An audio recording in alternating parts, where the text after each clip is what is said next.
Santo dia! Então, que bom estar com vocês em mais um Consagra-te TV. Nós estamos falando das virtudes da Virgem Maria e dos desvios que podem nos fazer não praticar essas virtudes. Por exemplo, tem uma virtude que é a virtude da mortificação universal. Mortificar, morrer, morrer para nossas vontades, morrer para os nossos desejos. E tem um desvio, um vício que nos afasta dessa vivência, que é o vício, o desvio da gula. Então o programa de hoje será sobre gula. Chame todos que estão aí do lado, esse tema é um que inquieta muitos, inclusive a mim. Você conhece alguém guloso? Ou você que é guloso? Ou você é ambicioso, só busca o sucesso, busca adquirir muitas coisas, glórias, reconhecimento? Será que você é um acumulador? Acumula tudo e não se desfaz de nada? Será que você é extravagante? Epa, eu estou falando de gula, viu? Mas gula não é só sobre alimentos? Gula só está relativo à alimentação e à comida? Abra do olho. Será que você é possessivo? Deseja que tudo seja ao seu redor, que tudo você seja o dominador, tudo você seja o comandante? Será que você tem um vício? Que você tem um vício de comida, um vício de bebida, um vício de algum bem material? Então, ou voluptuoso, você é uma pessoa ou que deseja sempre estar conseguindo suprir os seus desejos carnais, cada vez mais prazer, cada vez mais luxúria, cada vez mais satisfações sexuais. Então veja que a gula, ela está intimamente ligada ao comer excessivamente e ao beber excessivamente, mas também ela se relaciona com estas outras coisas. É um vício, é o desejo ardente de ter bens, de ter patrimônio, coisas materiais decorrentes da falta de uma outra virtude que é a da temperança. A gula é aquilo que muito nos afasta de Deus. Então, Mara, você que está hoje aqui conosco, gula, é permitido ter gula?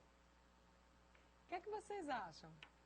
Bom, como você mesmo estava falando, César, a gula não está só relacionado, não é justamente ao alimento. Meu amor, você tem que entender que gula é um dos pecados capitais, ou seja, através dele muitos outros pecados irão existir. Então nós temos que entender até que ponto o comer se torna pecado, o comer se torna ilícito. Você, eu, todos nós precisamos nos alimentar. Lógico, nossa igreja nos pede jejum, sim, mas nossa igreja não está dizendo que a gente tire a comida de nossas vidas. Afinal de contas, quem é que vai sobreviver se nada se alimentar, tá certo?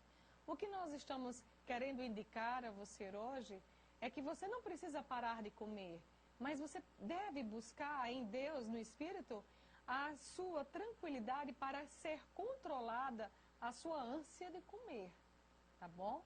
Ou a sua ânsia de ter.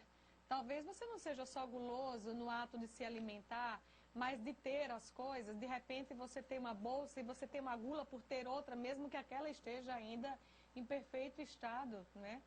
Então a gula é esse desejo insaciável de ter. Você fica com o desejo o tempo inteiro de querer e querer mais, mesmo que não tenha necessidade para isso.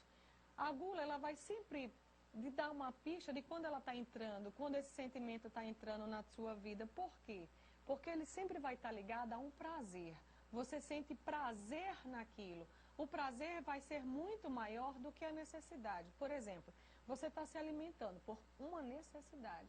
A partir do momento que você já está satisfeito e continua comendo, continua querendo ter, é por quê? Porque você está buscando talvez o prazer. O prazer talvez no gosto daquele alimento. Ele é tão saboroso que você não está ainda satisfeito, você quer sentir mais, quer continuar sentindo.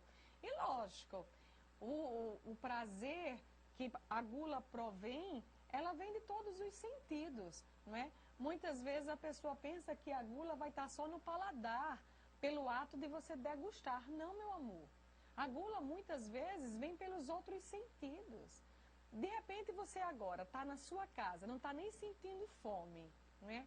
Mas de repente você sente aquele aroma que vem da cozinha e aquele cheirinho gostoso E aquilo lhe desperta a querer comer sem estar com fome, sem necessidade, mas apenas pelo prazer. Não é isso que acontece? Será que você não já foi no restaurante e o garçom perguntou, tá com fome? E você disse, não, tô não. Mas quando ele passa com a bandeja, seus olhos vão seguindo aquele prato. Por quê? Porque foi despertado através da visão o seu desejo, a sua gula. Então, a gula ela é despertada por todos os órgãos dos sentidos, tá certo? Então, a gente tem que estar bem atento. Até que ponto aquilo está lhe provocando prazer. E uma coisa, assim, bem importante, como irmãos, né? Para dizer a você, não julgue as pessoas pelo tanto que ela come, como se aquilo fosse determinar se aquela pessoa é gulosa ou não. Se você tem uma vovozinha na sua casa, ela já é mais idosa e ela não fica fazendo ginástica, ela não tem muito consumo físico, talvez aquela criatura coma bem pouquinho.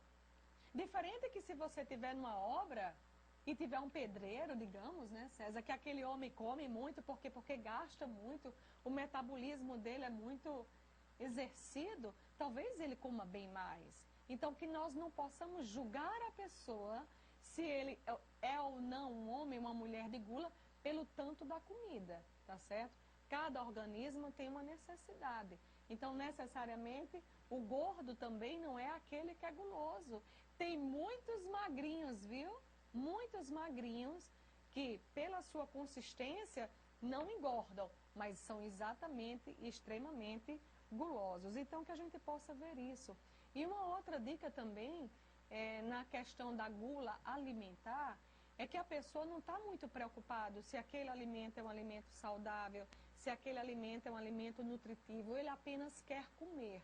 Então, às vezes uma criança, você tem um alimento bem saudável, mas pergunta, você quer um confeito? Ele vai querer. Quantos homens e mulheres, em vez de escolher uma alimentação que possa ser favorável para a sua saúde, escolhem um sanduíche, ou batata frita, ou isso e aquilo. Então, nós temos que buscar sempre nesse aspecto. Aquilo vai fazer bem para a saúde, aquilo vai ser necessário. Nós estamos vivenciando esse tempo da igreja, que se chama Quaresma. E como a gula, como o sentimento, como a doença espiritual da gula, me faz com que eu não consiga viver do jejum, não é? Na sexta-feira eu não consigo abdicar de uma carne. E isso é necessário. Então, muito desse tempo não se vive exatamente por conta do desejo da gula. Você tem comidas na sua casa, você deve doar para os pobres, mas fica aquele sentimento, mas se eu doar eu não vou ter, então eu fico com tudo. E nós vamos buscar sempre esse entendimento. E a gula, César, é muito interessante que a gente busque compreensão de como é que ela se manifesta, porque de repente eu estou em casa, não estou nem aí, não estou nem percebendo se eu tenho gula ou não. Mas quando você for agora falar sobre as formas que a gula se manifesta, o telespectador pode ficar atento e dizer, opa, pode ser que esse vício, essa doença, possa estar querendo entrar na minha vida. Como é que se manifesta, então, a gula? Então, a gula na vida das pessoas, elas podem se manifestar a princípio de duas formas. Primeiro, a pessoa ter uma gula pelo gosto. É um desejo de sentir o sabor, né? Aquele sabor. O desejo de conhecer um sabor fino, um sabor sofisticado, temperos, condimentos. A pessoa se liga no sabor diferenciado, aquela culinária diferenciada. As cores da comida. As cores do alimento. Então, primeiro vem aquele entendimento de conhecimento de gostos. E isso vai provocando, isso vai crescendo. Então, isso vai para um outro contexto de gula, que é a quantidade do prazer em quantidade. O prazer da saciedade. Então, além de você querer experimentar aquele novo sabor, agora você vai querer uma quantidade maior. Cada vez consumir mais, cada vez comer mais, cada vez ter mais. Então, é uma provocação constante, né? Então, essa pessoa, ela esquece de algo importante. A comida é um dom de Deus. O alimento é um dom de Deus. A gente não consegue se lembrar da fonte. A fonte do alimento é Deus. Então, esse desejo, esse excesso de comida, esse excesso de bebida, ele lhe afasta de Deus. Aí alguém pode chegar e dizer, mas como é que excesso de comida vai afastar de Deus? Afinal de contas, o apresentador é gordinho e ele é um homem de Deus. Como é que pode a alimentação nos afastar de Deus? Pessoal, é que quando nós comemos um pouco a mais, quando nós deixamos esse sentimento da gula, de comer mais, de beber mais, isso vai provocar, primeiro, um consumismo. Cada vez mais você vai querer alimentos mais refinados. Cada vez mais você vai querer bebidas mais refinadas. Ou situações mais contextualizadas para provocar a maior vivência desse vício. Segundo, o alimento em excesso, a bebida em excesso, ele vai dar sono. Quem come muito reza pouco. É engraçado isso, né? Dá preguiça. Todo comilão é preguiçoso. Por quê? Isso é lógico. Se você come muito, o desvio do sangue do seu coração, ele vai mandar mais sangue para a parte digestória e vai menos para a parte cerebral. Se tem menos fluxo cerebral, mais preguiça, mais lerdeza, mais sono. E a bebida? Os níveis elevados de álcool vai dar o quê? Vai dar atrevimento, vai dar desobediência. As pessoas que bebem, as pessoas que exageram mais no consumo do álcool, ficam mais irreverentes, mais atrevidos, desobedientes. Desobedientes às leis de Deus, às leis da igreja. Então, vejam, olha só, a gula vai bem mais além do que os próprios alimentos. Então, vem aquele desejo de ter. A pessoa que bebendo muito, ele fica rico. Ele quer comprar tudo, ele quer ser o maior. É uma ânsia de buscar novas satisfações, de não conseguem mais se conter em saborear um simples arroz com feijão, ou ter uma simples camisa ou calça que não seja de marca, mas cada vez você está mais com o desejo de marcas, o desejo de superar suas fantasias. O guloso é um alimentador de fantasias e ilusões. O gordo eu sempre digo brincando, o gordo é uma forma de viver. O gordo ri muito, o gordo chora muito, o gordo come muito, o gordo perdoa muito, o gordo grita muito. O guloso, ele termina muitas vezes passando a criar fantasias, planos para provocar a vivência daquela situação de gula. Ele tem muitas argumentações. Engraçado que o guloso, ele consegue persuadir as pessoas a levá-la ao seu vício. Ele consegue juntar gente para comer açaí com ele. Ele consegue juntar gente para comer sorvete, consegue aglutinar gente para o churrasco. Todo mundo com a barriga grande de tanto comer churrasco. Mas é fácil, ele tem um fácil poder de aglutinar pessoas para tomar cerveja e comer churrasco. Inventa, tem explicação para tudo. O guloso tem explicação para tudo no mundo que você pode colocar. Todos se tornam com ele vítima da sua compulsão. O guloso leva as pessoas até a se vestirem como ele. É engraçado isso, né? E o demônio, ele vai criando pensamentos na cabeça das pessoas. E daqui a pouco você começa a ter aquilo como verdade. Então o guloso consegue convencer a si mesmo e consegue convencer aos outros o que o demônio convenceu a ele. Por exemplo, ir para a casa de alguém comer pouco, isso é uma desfeita. Comer pouco é desfeita, tem que comer muito. Que história, comer muito na casa dos outros é falta de educação, além de ser gula. Um outro ponto é, você está com fome? Coma mais só um pouquinho, coma mais um pouco, coma mais. Pessoal, vamos ter limites, temperança. Morra para as suas vontades, para que predominem a vontade de Deus. Seja uma pessoa de equilíbrio. Vimos aqui que a gula não é só de alimentos. Também existe gula para as coisas materiais. Então, Mara, quais os efeitos, quais os motivos para combatermos esse vício? Primeiro de todos, a gula é uma doença. A gula é uma doença espiritual. Então, só em ela já ser uma doença, pois ela já deve ser evitada, tá certo? Me responda com sinceridade. Quando você senta-se na mesa com seus familiares para almoço, jantar, sei lá, seja qual a refeição, qual a sua atitude diante da fartura que sua casa provém? Você avança no prato ou você convida os seus familiares para rezar? Rezar, sim. Agradecer o dom que você tem, porque tem muitas pessoas, meus amores, que estão com fome. Será que não seria interessante, antes de começar a comer, agradecer o dom que Deus permitiu que você tivesse aquele alimento?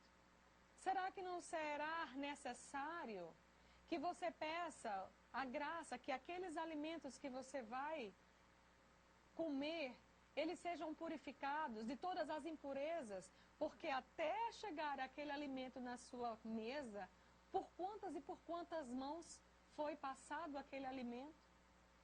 Será que não seria necessário agradecer a Deus primeiro? Entende? Então, veja só, se você avança na comida antes de agradecer, você está na desordem. Porque a ordem correta é agradecer aquele que é Deus por termos o alimento. Depois de agradecer a Deus, sim, então vamos, não é? Vamos nos alimentar. Então, um dos efeitos quando se tem gula é justamente a desordem espiritual, a desordem na sua família. Não sei se você tem o hábito de fazer as refeições com os seus. Faça isso. Não fique só comendo no seu quarto bem ligeiro para comer, não. Faça do seu momento da alimentação uma comunhão, a comunhão da mesa. Nós temos a comunhão eucarística, é importante. Nós temos a comunhão da palavra, é importante. Mas o momento de você se alimentar é uma comunhão também.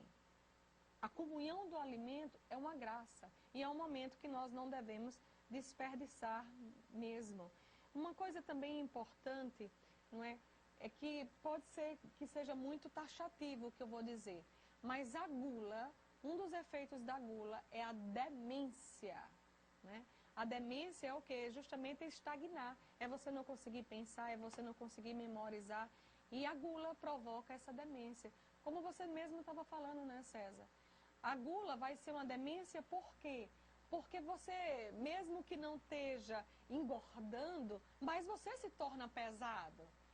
Existem aquelas comidas da ADA, a buchada, como é que é mesmo? A panelada, a rabada. Você veja que essas comidas são pesadas. Mentalmente você produz pouco depois. Depois, você sabe o que, é que você vai dizer? Como muitas pessoas dizem, tô de bucho cheio. E depois de um bucho cheio, né? O que, é que você vai querer? Dormir. O que, é que você vai querer? Uma rede. E a oração. E se naquele dia você ainda não rezou o seu texto, você sabe o que, é que você vai dizer, meu amor? Como a gula é uma demência, você vai dizer o quê? Deixa para depois.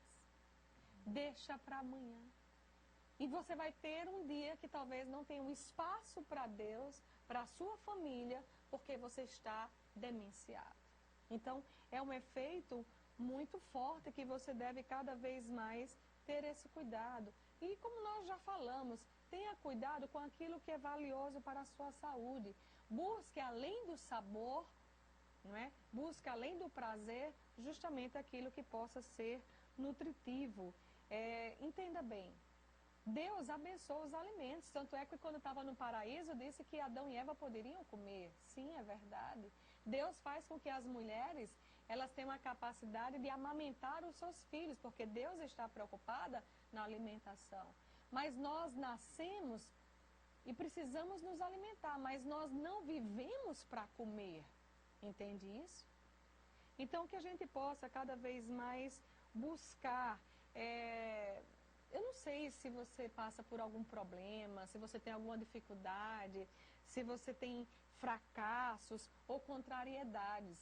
Mas veja, você não pode simplesmente se vingar da reação que você está vivendo, da situação que você vive, e dizer, agora sai da minha frente que eu vou comer tudo. Não. Tenha controle. Busque justamente como nós começamos nessa pergunta, a ordem. Busquem a ordem das alimentações. E se de repente você se percebe que você é um guloso, não pense que está tudo perdido, porque não está. Existem terapias e existem também as terapias para esse vício, para essa desordem que é a gula. Você poderia falar para nós sobre como é que é essa terapia, César? Você já começou falando de uma parte importante da terapia. A terapia principal, primeiro, abençoar e agradecer os alimentos, porque ele vem de Deus. Quando você abençoa, quando você agradece e reconhece o senhorio de Jesus, você já respeita o alimento. Isso também serve para as coisas pessoais. as roupas, os bens que você adquire. Quando você os agradece a Deus, você já põe limite e equilíbrio no cuidado para com eles.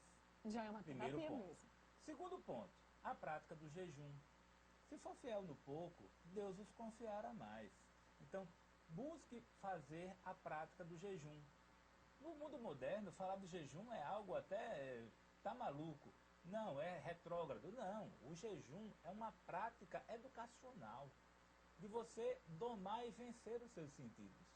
Então, o jejum, existem várias formas de jejum. Você pode escolher a melhor, mas o principal jejum é aquele que lhe remete a Deus. Um jejum que seja regular. Não precisa ser um jejum radical e irregular. Que seja um jejum menor, mas que seja regular. Renuncie àquele alimento mais saboroso, renuncie à carne, coma uma quantidade menor, deixe para se alimentar após um certo horário do dia e busque a vida de oração ao longo do dia. Então, entregue aquele momento de fome, aquele momento que você não satisfez a sua vontade, entregue a Deus aquele momento. Entregue essa abstinência, esse jejum, e isso vai lhe fazendo crescer espiritualmente. Daqui a pouco você vai estar com um domínio maior sobre o seu corpo. A gente já viu aqui que a gula não é na barriga, a gula está na cabeça. A gula está na cabeça. Busque então trabalhar a sua cabeça. Trabalhe sua cabeça que essa gula cai por terra. Como assim? Pratique esporte. Tenha uma atividade física. Procure ser uma pessoa de leitura, de conhecimento. Leia as Sagradas Escrituras. Leia temas da espiritualidade. Leia o Catecismo da Igreja Católica. Leia o nosso livro, Consagra-te, e as portas do inferno não prevalecerão. Abordamos aqui exaustivamente sobre esse tema. Então, leia tudo aquilo que você pode crescer em conhecimento. Uma outra coisa também, pense na morte. Você pode morrer, meu irmão, você vai morrer. Então, não coma como se hoje fosse o último dia da sua vida, ou que você fosse levar tudo para a vida eterna. E é bem interessante que mortalha nem bolso tem, né? Nem bolso tem. Então não tem onde botar. Você não tem como levar essa comida toda para o céu. Então, é preciso você entender a natureza, a beleza da natureza, a beleza das coisas, a beleza da criação, para que você não se torne um destruidor da criação, de querer comer tudo que pule, que voe, que ande. Né? Tem uma cultura oriental que tudo que pula e se mete eles comem. Então vamos ter um equilíbrio. Imagine que um ventre, uma barriga vazia, um ventre indigente, ele está preparado para a oração. E uma barriga, um ventre saciado, cheio de comida, ele está preparado para uma boa soneca. Então, vamos ter equilíbrio. E a palavra de Deus, ela reforça isso, tá? Está lá na carta de São Paulo aos Coríntios, 1 de Coríntios, capítulo 10, versículo 31. Não importa o que comais ou o que bebais, ou qualquer outra coisa, fazei tudo para a maior glória de Deus. Não importa o que você coma ou o que você beba, que seja para edificar o reino dos céus. Não estamos aqui lhe proibindo de beber. Não estamos aqui lhe proibindo de comer coisa A, B ou C. Nós estamos colocando limites. Não importa o que comais, não importa o que bebais, que seja para a maior glória de Deus. Engraçado que esse Deus é maravilhoso. Ele dizia que, lá no Gênesis, não coma do fruto proibido, daquele fruto da ciência do bem e do mal, porque se comeres dele, morrerás. Se comeres em excesso, comeres o que não pode, deste fruto que comeres, tu morrerás. Afinal de contas, o nosso Deus, ele começa os seus milagres na vida terrena, transformando água em vinho nas bodas de Caná. Então parece que Jesus queria que todos bebessem à vontade, que todos comessem à vontade. Não, mas lá no capítulo 6 do evangelista Lucas, no versículo 24 ao 26, ele diz, ele adverte contra a falsa alegria. E ele diz, ai de vós, ricos e fartos. Então o próprio Jesus, que transforma água em vinho, ele diz, ai de vós, ricos e fartos. Ele ameaça que se não tivermos equilíbrio nem limite, nós não herdaremos o reino dos céus. Então Jesus fez 40 dias de jejum no deserto. Jesus usou o alimento como uma forma de encontro com Deus. E Nossa Senhora que é a mãe de todas as virtudes, linda, bela, com limites, com equilíbrio, Nossa Senhora guardava tudo em silêncio. Nossa Senhora guardava tudo em silêncio no seu coração. Lembra do que diz a palavra Escritura? A Santa Escritura diz que a Virgem Maria, ela guardava tudo no seu coração. Não era na barriga, viu? Então Nossa Senhora não guardava na barriga. Nossa Senhora guardava no coração. Então, por fim, estamos terminando mais um bloco desse projeto PHS, um projeto Rumo ao Céu, hoje falando sobre esse desvio que é a gula. E que você, que está nos assistindo a partir de hoje, abençoe o alimento, busque sair da mesa sem estar totalmente saciado, um pouco de fome ainda, entregando a Deus um pouquinho dessa sede e dessa fome, que não é de alimento, mas sim do próprio Deus.